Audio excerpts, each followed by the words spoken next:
بسم اللہ الرحمن الرحیم۔ ناظرین کرام، فلسطین میں 15 ماہ تک جاری رہنے والی جنگ کے دوران غزہ پر 85,000 ٹن بارود برسایا گیا، 47,000 فلسطینی شہید کیے گئے، 18,000 بچے شہید ہوئے، 23,000 لوگ مستقل مسور ہوئے، جبکہ لاتعداد بارود کی آگ میں جل گئے اور ان کے جسموں تک نہ ملے۔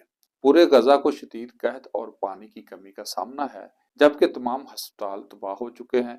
1,15,000 لوگ زخمی، 4500 بچے ٹانگوں سے مسور۔ تباہ شدہ عمارتوں کے ملبے سے ہزاروں لاپتہ فلسطینیوں کی لاشیں ملنے کا خدشہ ہے، جبکہ 60% سے زائد عمارات مکمل تباہ ہو چکی ہیں، جس کا ملبہ ہٹانے میں تقریباً 10 سال کا وقت لگ سکتا ہے۔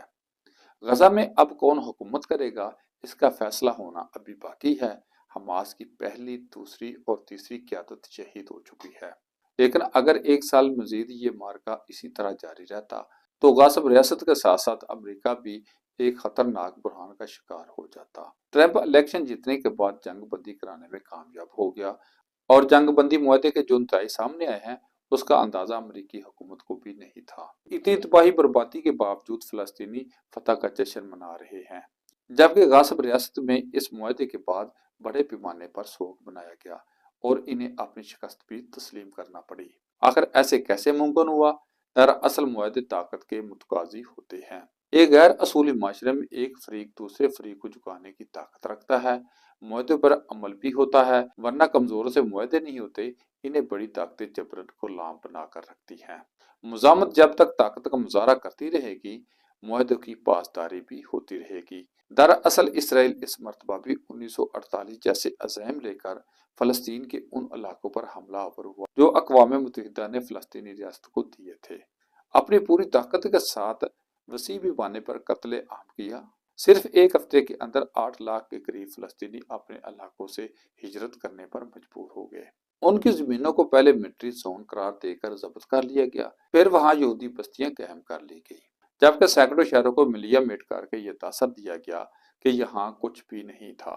اسرائیل یہی فارمولہ لے کر دوبارہ غزہ پر حملہ آور ہوا۔ اب کی بار 1948 جیسے حالات کے بالکل برعکس ہوا۔ غزہ بالکل تباہ و برباد ہونے کے باوجود خالی نہیں ہوا۔ غزہ والے نہ سرائے سینا گئے نہ کانگو، بلکہ اپنے گھروں کے ملبے پر بیٹھے رہے۔ فلسطینیوں نے 1948 والی تاریخ نہیں دہرائی اور نہ ہی ہجرت کی ہے۔ وہ جیے ہیں یا مرے اپنی ضمیر پر ہی رہے ہیں۔ انہوں نے اپنا آخری مورچہ خالی نہیں کیا۔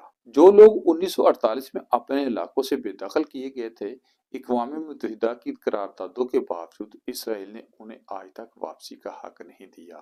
جو حق اقوام متحدہ انہیں نہیں دلوا سکی، غزہ والوں نے وہ حق اپنی قربانیوں اور اپنی مزاحمت کی بدولت خود حاصل کر لیا ہے۔ غزہ کے لوگوں کی اکثریت 1948 کے قتل عام میں ہجرت کر جانے والے مہاجرین کی ہے۔ ان کی کیفیت کو بھی سمجھنے کی ضرورت ہے۔ اب جہاں گریٹر اسرائیل کی بات ہے تو جو اسرائیل فوج 15 مہینے کی طویل اور بھیانک جنگ اور غزہ کے تقریباً 60% علاقے کھنڈرات بنانے کے باوجود وہاں سے رسوا ہو کر واپس لوٹ چکی ہے، وہ عرب کے دوسرے علاقوں میں کس طرح داخل ہو سکے گی؟ لیکن یہ بات حقیقت ہے، یہودی انسانوں کی اس نسل سے ہیں جن پر آسمان سے منصلوہ نازل ہوا۔ ان کے پاس ہدایت دینے ہزاروں انبیاء علیہ السلام مبعوث ہوئے۔ انہوں نے اللہ کی نافرمانی کرتے ہوئے انبیاء علیہ السلام کو بھی شہید کیا۔ تو پھر ایسی قاتل قوم سے کس طرح اچھائی کی امید کی جا سکتی ہے؟